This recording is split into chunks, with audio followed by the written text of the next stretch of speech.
ትናንትና በተደረጉ ጨዋታዎች አርሰናል አሸንፏል። ሪያል ማድሪድ 17ኛ ደረጃ ደግሞ በሁለተኛው ዲቪዚዮን ነው ባለ ቡድን በአልባሳይቴ ተሸንፏል። አስገራሚ ውጤት ሆኖ ተመልክተናል።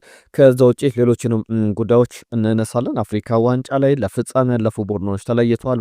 በጣም ገራሚ ጨዋታዎች ትናንትና ተመልክተናል፣ በሁሉ ውድድሮች ላይ ማለት ይቻላል። ዝውውሮቹንም በተመለከተ የምናነሳቸው ጉዳዮች አሉ። አርዳ ጉለር እና አርሰናል እንዲሁም የብሩኖ ፈርናንዴዝ ጉዳይ ይነሳል።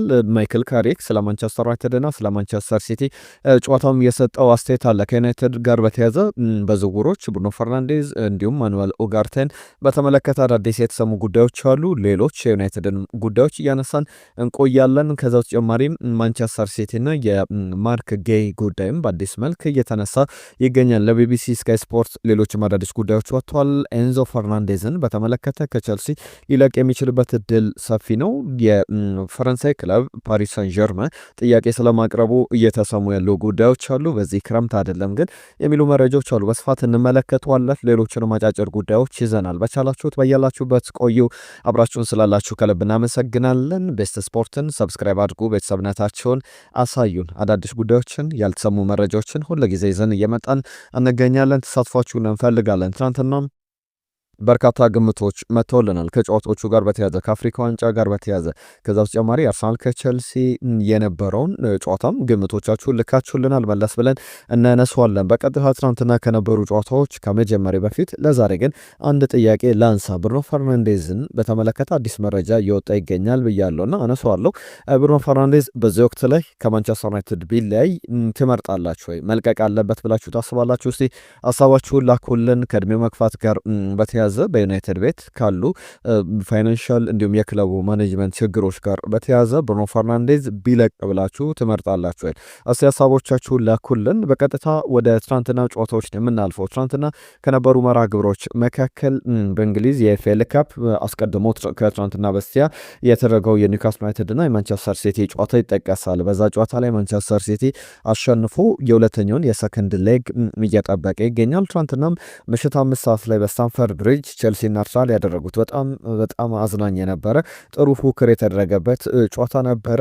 ቤን ዋይት 7ኛው ደቂቃ ላይ ግብ አስቆጠረና አርሰናልን ቀዳሚ ያደረገ ሌላ የማዕዘን ምት ግብ አርሰናል ያስቆጠረበት ነበር። ከሴት ፒስ የተገኘ ግብ ነበረ።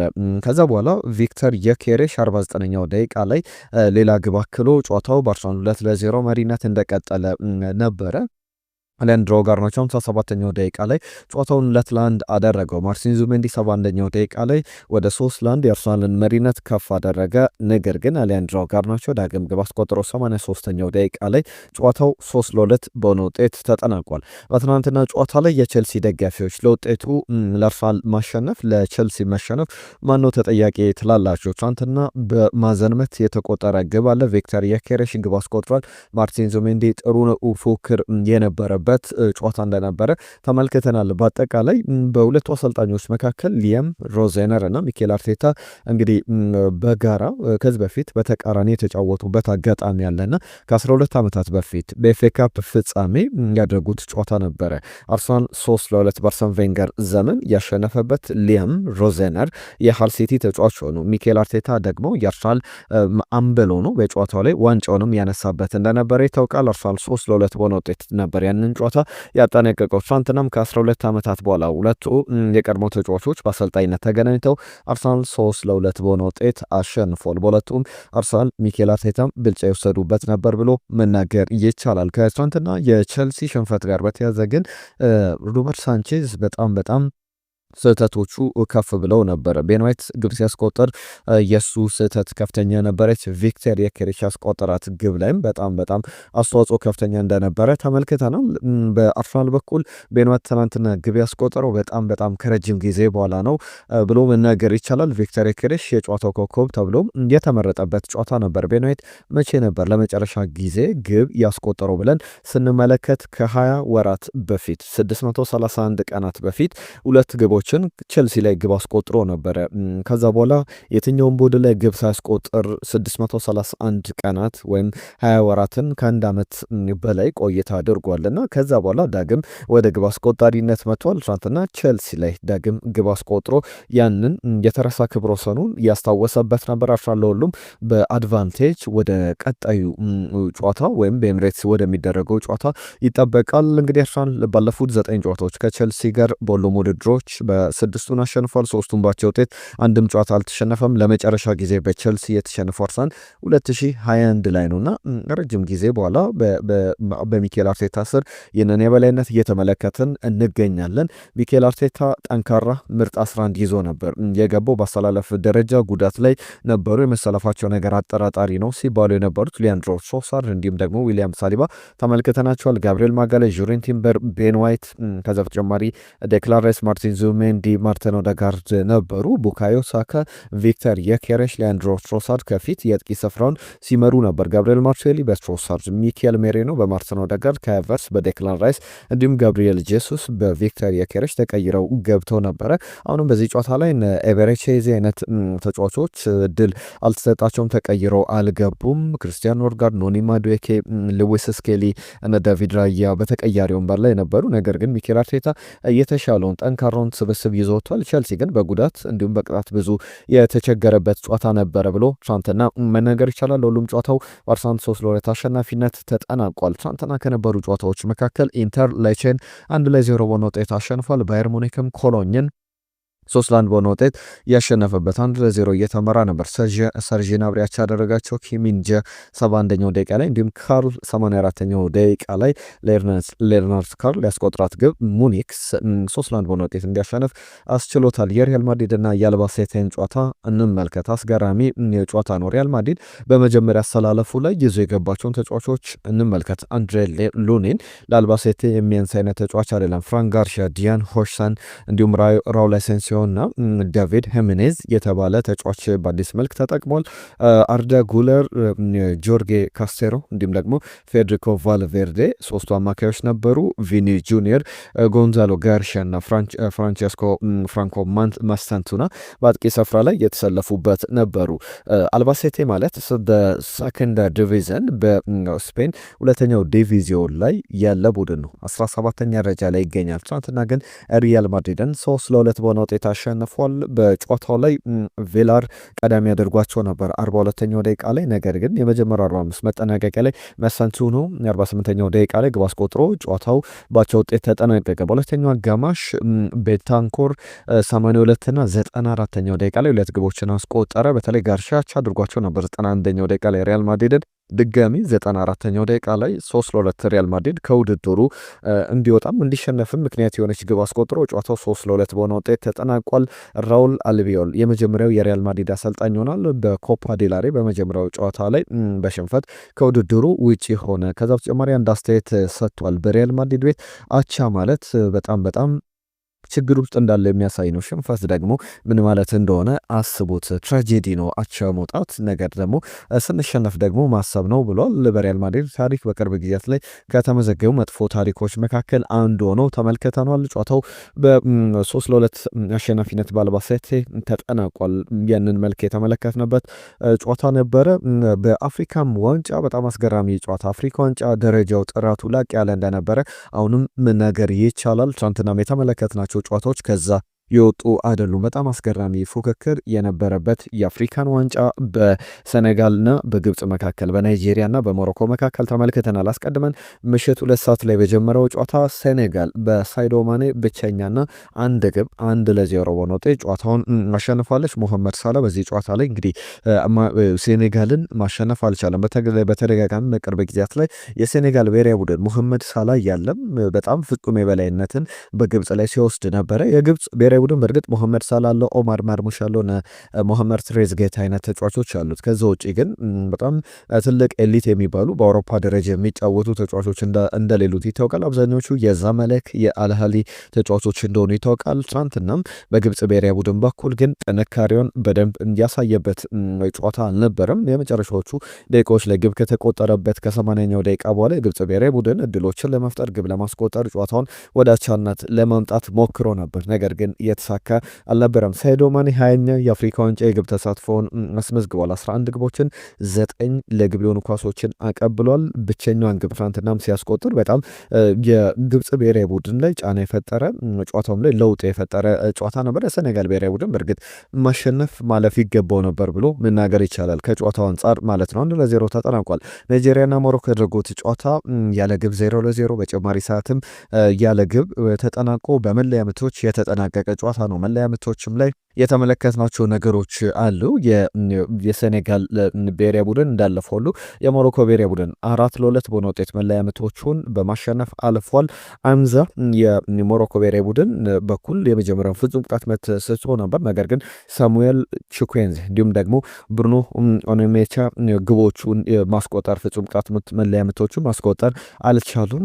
ነገር ግን ጨዋታው በአሽራፍ ሀኪሚ፣ ዮሱፍ አልነስሪ እንዲሁም ደግሞ ቤንሳጊር አይነት ኤልያስ ቤንሳጊር አይነት ተጫዋቾች ግቦቹን አስቆጥሮ በአጠቃላይ 4-2 በሆነ ውጤት ያሲን ቦኖም ትናንትና የጨዋታው ኮከብ ነበረ። ሳዲዮ ማኔ በሴኔጋል ብሔራዊ ቡድን በኩል ያሲን ቦኑ ደግሞ በሞሮኮ ብሔራዊ ቡድን በኩል የጨዋታው ኮከብ ተብሎ ተመርጧል። በመጪው እሁድ የሚደረገው ፍጻሜ ይጠበቃል። ሞሮኮ ለመጀመሪያ ጊዜ አዘጋጅ ሀገር ሆና ወደ ፍጻሜ አልፋለች። ያ ማለት ከ2004 በኋላ ቱኒዚያ ነበረ 2004 ላይ አዘጋጅ ሀገር ሆና ወደ ፍጻሜ ያለፈችው። ፍጻሜውም እያሸነፈችበት አጋጣሚ እናስታውሳለን።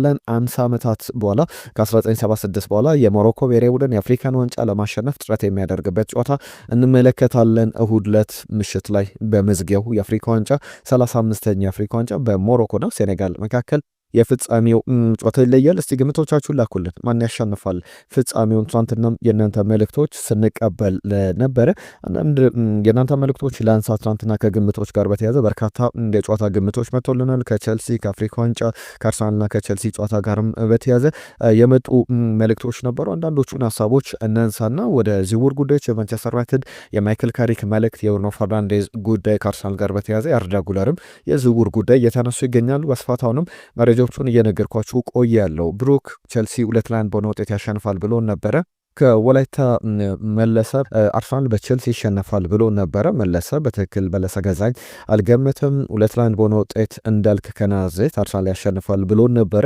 አርሰናል ማሸነፉን አግኝቷል። ነገር ግን አርሰናል 2-1 በሆነ ውጤት ሳይሆን 3-2 በሆነ ውጤት ነው ያሸነፈው። አርሰናል 2-1 በሆነ ውጤት ያሸንፋል ብሎ ከሊፋ ከሳውዲ አረቢያ መካ መልእክቱ ልኮልናል። አርሰናል መልካም እድል ብሎናል። ስለተሳትፏችሁ ከልብ እናመሰግናለን። ተከተል ከሐዋሳ የግብጽ ብሔራዊ ቡድን 2-1 በሆነ ውጤት ያሸንፋል የሚል ግምቱን ልኮልን ነበረ።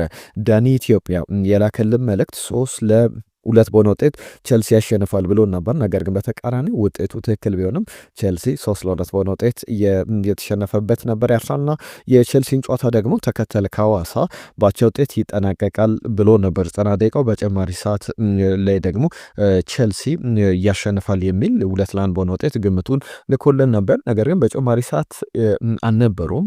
ቸልሲም ያንን ነገር አላስመለከተንም። ከዛ በተጨማሪም ሌሎች መልእክቶች ሴኔጋል ያሸንፋል። ከዛ በተጨማሪ ዋንጫው ከሴኔጋል ጋር ነው። ቸልሲም 2-0 ያሸንፋል ያለም ብርሃን የተባለ አድማጫችን ነበረ። ቸልሲ 2-0 አላሸነፈም። አባይነህ አርሰናል 3-0 ያሸንፋል ብሎ ነበረ። አዲ አርሰናል በቸልሲ ይሸነፋል ይቀጠቀጣል የሚል መልእክቱ ልኮልን ነበር። በትክክል አልተገመተም። ኖቤል ገብረ ኪሮስ ከመቀለ በጻፈልን መልእክት 4-2 በሆነ ውጤት ቸልሲ በአርሰናል ይሸነፋል ብሎ ነበር። 3-2 ተጠናቋል። መልካሙ ኦላና ከምስራቅ ወለጋ ነቀምት አርሰናል 2-0 ያሸንፋል ብሎ ነበር። በጣም በርካታ ግምቶች በትክክል አልተገመቱም። አብርሃም ከአቡዳቢ ቸልሲ 1-0፣ እንዲሁም ደግሞ ኤርሚያስ ስለ ዩናይትድ መልእክቱ ልኮል ነበር። ለዩናይትድ ማሬስካ የምትሉ ሰዎች ያስቀኛል የሚል መልእክቱን አንስቷል። እንዲሁም የዓለም ምርጥ ተጫዋቾችን ይዞ በቸልሲ ምን አመጣ? ከእርሱ ይልቅ ሩኒ ማንቸስተር ዩናይትድን ቢይዝ ከማሬስካ ይልቅ የተሻለ ነው የሚል ነገር አንሷል። ማይክል ካሪክ መምጣቱ ጥሩ ነው፣ ከአሞሪም የተሻለ ነው። ከሲቲና ከአርሰናል ከቶትናም ከዌስትሃም እንግዲህ ከአራቱ 3ቱን ያሸንፋል የሚል ግምቱን ገና ከወዲሁ ልኮልናል። ሙሉቀን አበራ ከአጠና ተራ አርሰናል 2-1 በሆነ ውጤት ያሸንፋል ብሎ ነበረ። አክሊሉ የአርሰናል የቸልሲ ባቻ ውጤት ይጠናቀቃል ብሎ ግምቱን ልኮልን ነበር። የአፍሪካን ዋንጫ ደግሞ ናይጄሪያ ታሸንፋለች 100% እርግጠኛ ነኝ ቢልም ናይጄሪያ ትናንትና ከውድድሩ ውጭ ይሆናል። አወት ቸልሲ 2-1 በሆነ ውጤት ያሸንፋል ብሎ ነበር። ሽመልስ ከኳታር ዶሃ የአፍሪካ ዋንጫ ሴኔጋልና ግብጽ አቻ ተለያይተው በጨማሪ ሰዓት ግብጽ የምታልፍ ይመስለኛል። ሴኔጋል ብታልፍ ብታልፍ ግን ደስ ይለኛል ብሎ ነበር። እንደምኞቱም ሴኔጋል አልፋለች። ቼልሲ ከአርሰናል 12-1 ያሸንፋል ብሎ ገምቶልናል። ሽመልስ ከኳታር ጋር ከልብ እናመሰግናለን። ሙልጌታ ከደቡብ አፍሪካ የዩናይትድ የተጫዋቾችን የማስፈረም ጉዳይም አንስቶልናል፣ እናነሷለን። ከሙልጌታ ጋር በተያያዘም አርሰናልና ቼልሲ 2-2 በሆነ ውጤት ጨዋታቸውን ያጠናቅቃሉ። ሴኔጋል ታሸንፋለች፣ ሞሮኮ በናይጄሪያ ትሸነፋለች ብሎ ግምቱን ልኮልን ነበር። አህመድ ከጅቡቲ የዘውትር አድማጫችን ነው። የቸልሲና አርሰናል ውጤት 2-2 ይጠናቀቃል ብሎ ነበረ። ነገር ግን አርሰናል አሸንፏል። ከዛ በተጨማሪም ሌሎችንም መልእክቶች ተመልክተናል። ጥጋቡ አርሰናል 2-0 ያሸንፏል ድል አርሰናል ብሎ ነበረ። ቶማስ የአርሰናልና የቸልሲ ጨዋታ ቸልሲ 2-1 በሆነ ውጤት ይጠናቀቃል የሚል ግምቱን በርካታ መልእክቶች መጥተውልናል። ኤማኑኤል ዝምተኛው ማይክል ካሪክ መልካም እድል ብሎ ለማይክል ካሪክ መልካም እድሉን ተመኝቷል። ሰይፈዲን ከነገር ላይ ቦረና የሶስቱንም ጨዋታዎች ግምት በትክክል አላስቀመጠም። በዚህኛው ሰይፈዲን ባለፉት ቀናት በትክክል ሲገምት የነበረ አድማጫችን ነው። ነጂብ ሰንገሩም መልእክቱ ልኮልናል ከናይሮቢ የቸልሲና አርሰናል ውጤት ቸልሲ 3-2 ያሸንፋል ብሎ ነበረ። እንዲሁም ክብረሃብ 2-0 አርሰናል ያሸንፋል ብሎ ግምቱን ልኮልን ነበር። ለሁሉም ለተሳትፏችሁ ከልብ ሁላችሁንም እናመሰግናለን። የማንቸስተር ዩናይትድን ጉዳዮች ላንሳ። ማይክል ካሪክን በተመለከተ እየተነሱ ያሉ ጉዳዮች አሉ። ከካሪክ ጋር በተያያዘ አንዳንድ ሀሳቦች ወጥተዋል። በተለይ ስለ ማንቸስተር ሲቲ ጨዋታ በኦልትራፎርድ ማንቸስተር ሲቲ ከማንቸስተር ዩናይትድ የሚያደርጉ ጨዋታ አለ። በዚህ ጨዋታ ላይ ደጋፊዎች ተስፈኛው ነው በሙሉ ድጋፍ በሙሉ ተነሳሽነት እንዲመጡ ጥሩ ነገር እንዲጠብቁ አሳስባቸዋለሁ የሚል ገና ኮዲው መልእክቱን ልኳል። ማይክል ካሪክ ጋር በተያያዘ እየተነሱ ያሉ ጉዳዮች አሉ። ለማንቸስተር ዩናይትድ ደጋፊዎች በሲቲ ጨዋታ ላይ በጥሩ መንገድ እንጀምራለን ብሏል። በኦልትራፎርድ ቅዳሜ በምሳ ሰዓት ጨዋታ የሚደረግ ጨዋታ ነው። በስፋት ሌሎች ጉዳዮችንም ከዚህ ጨዋታ ጋር በተያያዘ ይዘን የምንመጣን ብሩኖ ፈርናንዴዝን በተመለከተ ከማንቸስተር ዩናይትድ መውጣት ይፈልጋል። ወደ ሳውዲ አረቢያ እንዲሁም ወደ ባየር ሙኒክ ሊሄድ የሚችልበት እድል አለ የሚሉ ዘገባዎችን አሁን እየተመለከትን እንገኛለን እና ምን ታስባላችሁ? ብሩኖ ፈርናንዴዝ በዚህ ወቅት ላይ ከማንቸስተር ዩናይትድ መልቀቅ አለበት ወይ የሚሉ ጥያቄዎች አሉ። በዩናይትድ አመራሮች በኩልም ስጋቶች አሏቸው። ተጫዋቹ መልቀቅ ይፈልጋል በሚል የማንቸስተር ዩናይትድ ደጋፊዎች፣ እኔ በግሌ የማገኛቸው አንዳንድ የማንቸስተር ዩናይትድ ደጋፊዎች ግን ፈርናንዴዝ አሁን ቢለቅ ጥሩ ነው የሚል በዚህ ወቅት ላይ ማርኬት ቫሊዩ ዝቅ ሳይል ቢሸጥ እና ሌሎች ጥሩ አቅም ላይ ያሉ ተጫዋቾች ቢመጡ የሚሉ እሳቤ ያላቸው የእናንተን ሀሳብ ጻፉልን። ብሩኖ ፈርናንዴዝን በተመለከተ ግን ያንን እየተመለከትን እንገኛለን። ለማንቸስተር ሲቲው ጨዋታ ደግሞ ብሪያን ምቤሞ አመድ ዲያሎ ወደ ልምምድ ተመልሰዋል። ያ ማለት የማንቸስተር ዩናይትድ የመጀመሪያ የማይክል ካሪክ ልምድን ትናንትና ተመልክተናል። በዛ ልምድ ላይ እነዚህ ተጫዋቾች ተገኝተዋል። ለማንቸስተር ዩናይትድ በጣም መልካም ዜና ነው። ማይክል ካሪክ በጣም በተደጋጋሚ የሚጫወትበት አሰላለፍ አለ። በ4-2-3-1 አሰላለፍ ይገባል ተብሎ ይጠበቃል። በዚህ አሰላለፍ ከ120 በላይ ጨዋታዎችን መርቷል። 4-4-2ን 7 ጨዋታዎች ላይ ተጠቅሟል። ከዛ በተጨማሪ 3-5-2ን በአራት ጨዋታዎች ላይ 4-3-3ን በሁለት ጨዋታዎች ላይ 3-4-3ን የአሞሪምን አሰላለፍ አንድ ጨዋታ ላይ ብቻ ነው የተጠቀመው። ከዛ ውጪ 4-4-1-1ን ደግሞ በአንድ ጨዋታ ላይ ተጠቅሟልና ብዙ ጊዜ በ4-2-3-1 አሰላለፍ የሚገባው ማይክል ካሪክ በዚህ ጨዋታ ላይ አማድ ዲያሎን ብሪያን ምቤሞም ከአፍሪካ ዋንጫ ቆይታ በኋላ ጥሩ ቆይታ አድርጓል ብሎ መናገር ይቻላል። በዋንጫ ባይጠናቀቅም እነዚህ ተጫዋቾች በዚህ በጨዋታው ላይ እንመለከታቸዋለን ብለን እንጠብቃለን። ሊሳንድሮ ማርቲኔዝ እግር ኳስ ላቆም በጣም ተቃርቤ ነበረ ብሏል። ሊቻ በተለይ ከእግር ኳስ ጋር በተያዘ በጣም ከባባድ ጉዳቶች አጋጥመው ያውቃል። በቅርብ ጊዜ ያጋጠመው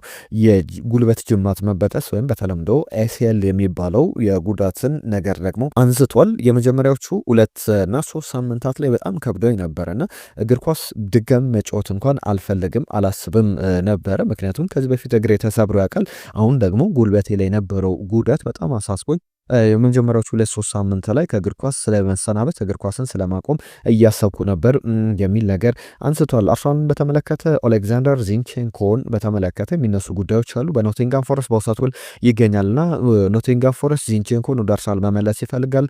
እንደ ቢቢሲ ስፖርት ዘገባ ከሆነ በውላቸው ላይ ግን ለመመለስ ውሉን የማቋረጥ መብት የለውም ኖቲንጋም ፎረስት። ስለዚህ አርሰናልም ስኳዱ ሙሉ ነውና የኦሌክዛንደር ዚንቼንኮ ጉዳይ በምን መልኩ ይታያል? ወደ ሌሎች ክለቦች በውሰት ውል ሊሄድ ይችላል፣ ወደ አርሰናል ይመለሳል የሚለው በቀጣይ ቀናት ይጠበቃል። ኖቲንጋም ፎረስት ግን ተጫዋቹን ከአውሮፓ ስኳዶችም ጭምር ውጪ እንዳደረገው የሚያሳዩ ዘገባዎችን ተመልክተናል። ኤንዞ ፈርናንዴዝን በተመለከተ ከቼልሲ ጋር የሚያያዝ ጉዳይ አለ። የአርሰናልን ጉዳይ ግን ላጠናቅና ከዚህ ከአርዳ ጉለር ጋር በተያዘ በተለይ በሪያል ማድሪድ ያለው የአሰልጣኝ ለውጥ በቻቪ አሎንሶ ስር በጣም ጥሩ እየተንቀሳቀሰ የሪያል ማድሪድ ተስፋ ያለው ተጫዋች ይመስል ነበር። ነገር ግን አሁን በቅርብ ጨዋታዎች ላይ ብዙ እድሎችን ሊያገኝ ይችላል የሚሉ ስጋቶች አሉና በዚህም ምክንያት በዋና ቡድን ላይ ያለው ተሳታፊነት ከቀነሰ በጥር አሊያም በክረምቱ ሊለቅ ይችላል። አርሰናል ደግሞ ለተጫዋቹ በጣም ጠንከር ያለ ፍላጎት አለው። በጣም ኤሊት የሚባል ወርልድ ክላስ ተጫዋች የመሆን አቅም ፖቴንሻል ያለው ተጫዋች ነውና በዚህ ፖቴንሻል ላይ አርሰናል ኢንቨስት ማድረግ ይፈልጋል የሚሉ ዘገባዎችን እየተመለከተ እንገኛለን። በቅርበት የተጫዋቹን ጉዳይ እየተከታተለው እንዳለ የሚያሳዩ ዘገባዎች አሉ። ኤንዞ ፈርናንዴዝን በተመለከተ ፓሪስ ሳን ዠርመን ተጫዋቹን ለማስፈረም በክረምት ገና ከወዲሁ ነገሮችን እያመቻቸ ይገኛል የሚሉ ዘገባዎችን ተመልክተናል። ፈርናንዴዝ በቼልሲ ብዙ አንሰትል ያደረጉት ነገሮች አሉ። በተለይ ኤንዞ ማሬስካ መልቀቅ ጋር በተያዘ ምናልባት ከክለቡ ሊለቅ የሚችልበት እድል አለ የሚሉ ዘገባዎች አሉና ፓሪስ ሰን ጀርመን ደግሞ ተጫዋቹን ለማስኮብለል ፍላጎት አለው ተብሏል። ከማንቸስተር ሲቲና ከማርክ ጌይ ጋር በተያዘ ማንቸስተር ሲቲ አሁንም ክረምትን መጠበቅ አልፈለግም። በጥር እስከ 20 ሚሊዮን ፓውንድ ለማስፈረም ተጫዋቹን ማርክ ጌይን ከክሪስታል ፓላስ ፍላጎት አለው ተብሏል። ቶክ ስፖርት ነው ዘገባውን ይዞት የወጣው። 35 ሚሊዮን ፓውንድ ግን የክሪስታል ፓላስ ጥያቄ ነው። ያለበለዛ ግን እስከ ውድድር ዓመቱ መጨረሻ ድረስ ማርክ ጌይ በክለቡ እንዲቆይ ይፈልጋል የሚሉ ዘገባዎችን እየተመለከትን እንገኛለን። በጣም በጥሩ መሻሻል ያለው ደግሞ የማንቸስተር ዩናይትድ እና የማኑኤል ኡጋርቴ ድርድር ነው። ተጫዋቹ ወደ ጋላታሳራይ ለመሄድ ጋላታሳራይና ማንቸስተር ዩናይትድ ድርድራቸው በጥሩ መንገድ እየሄደ እንዳለ የሚያሳዩ ዘገባዎችን ተመልክተናል። ለሁሉም በቀጣይ ጊዜያት ላይ የበለጠ መሻሻሎች ልንመለከትበት የሚችለው ዝውውር ነው። የሚለቅ ከሆነ ደግሞ ማንቸስተር ዩናይትድ እሱን በአዲስ ተጫዋች መተካት ሊኖርበት ይችላል። ቶትንሃም ሆትስፐር ኮነር ጋላገርን ከአትሌቲኮ ማድሪድ ማስፈረሙን በይፋ አረጋግጧል። ያ ማለት ደግሞ ሚኬል አርቴታ ወደ አርሰናል ከመጣበት ጊዜ ጀምሮ ወይም ከ2020 ጃንዋሪ ወር ጀምሮ ብንመለከት 941 ሚሊዮን ፓውንድ አርሰናል አውጥቷል በዝውውሮች ላይ። ነገር ግን ቶትንሃም ሆትስፐርን ብንመለከት 979 ሚሊዮን ፓውንዶችን አውጥቷል። ነገር ግን ልዩነቱ ከአርሰናል የበለጠ ቢያወጣም አርሰናል የበለጠ ስቴብል የሆነ የበለጠ በዋንጫ ተፎካካሪ የሆነ ቡድን መገንባት መቻሉን በአርሰናል ቤት መመልከት ይቻላል። በመጨረሻ አንድ ጉዳይ ብቻ ላንሳና ላጠናቀቅ። የማክሲሚሊያኖን ዝላታንን ጉዳይን በተመለከተ ነው። የተጫዋች አንድ አስተያየት ሰጥቶ በጣም መነጋገሪያ ሆኗል። ወደ አያክስ አምስተርዳም ዝውውሩን አጠናቋል። በውሰቱ ለው ኤስ ሚላን በቀጥታ አያክስ አምስተርዳምን እየተቀላቀለውና የማክሲሚሊያኖ ጉዳይ ብዙ ሲነሳ ነበር ለረጅም ጊዜያት ላይ። ተጫዋቹ ያለው አቅም በቀጣይ ጊዜያት ላይ ደግሞ አባቱ 2001 ላይ ወይም ከ5 ዓመታት በፊት በተመሳሳይ ዝውውሩን አድርጎ ወደዚህ ክለብ ያደረገው ዝውውር በጣም ሲነገር እንደነበረ በአያክስ አምስተርዳም ጅማሮ ለአውሮፓ እግር ኳስ ስኬቱም ብዙ አስተዋጽኦ እንዳደረገለት ይነገራልና ከተጫዋቹ ጋር በተያዘ አንድ አስተያየት ሰጥቷል። ዝውውሩን ካጠናቀቀ በኋላ 19 ዓመቱ ላይ ይገኛል። እኔ የራሴን ታሪክ ነው በራሴ መንገድ መጻፍ የምፈልገው። እኔ ራሴ ለብቼ ግለሰብ ነኝ። እኔ ራሴ ለብቼ ተጫዋች ነኝ። እዚህ የመጣሁት የራሴን ነገሮች ለማድረግ ነው። ኢብራሂሞቪች ስም ነው፣ ስም ብቻ ነው። እኔ ማለት ጀስት ማክሲሚሊያኖ፣ እኔ ማክሲሚሊያኖ ነኝ የሚል መልእክቱን ልኳል። በዝላታን ኢብራሂሞቪች ልክ እንዳይለኩት፣ በዝላታን ኢብራሂሞቪች መነጽር እንዳይመለከቱት የፈለገ ይመስላል። ለሁሉም ይህንን ጉዳይ ተመለከትን። የተወደዳችሁ አብራችሁን ስለነበራችሁ ከልብ እናመሰግናለን። በርከት ያሉ ዝርዝር ጉዳዮችን አነሳን። በዝውውር ጉዳዮች በአዳዲስ መረጃዎች እንመለሳለን። ቤስት ስፖርትን ሰብስክራይብ አድርጎ ይህንን ቪዲዮ ሼር እያደረጋችሁ ላይክ እያደረጋችሁ ቤተሰብነታችሁን አሳዩ። ለዛሬ እዚህ ላይ እናጠናቅቃለን። መልእክቶቻችሁን ጻፉልን። ነገም የእናንተ መልእክቶች እያነሳን አዳዲስ ጉዳዮችን ይዘን በድጋሚ እንመለሳለን። ጤና ይስጥልን።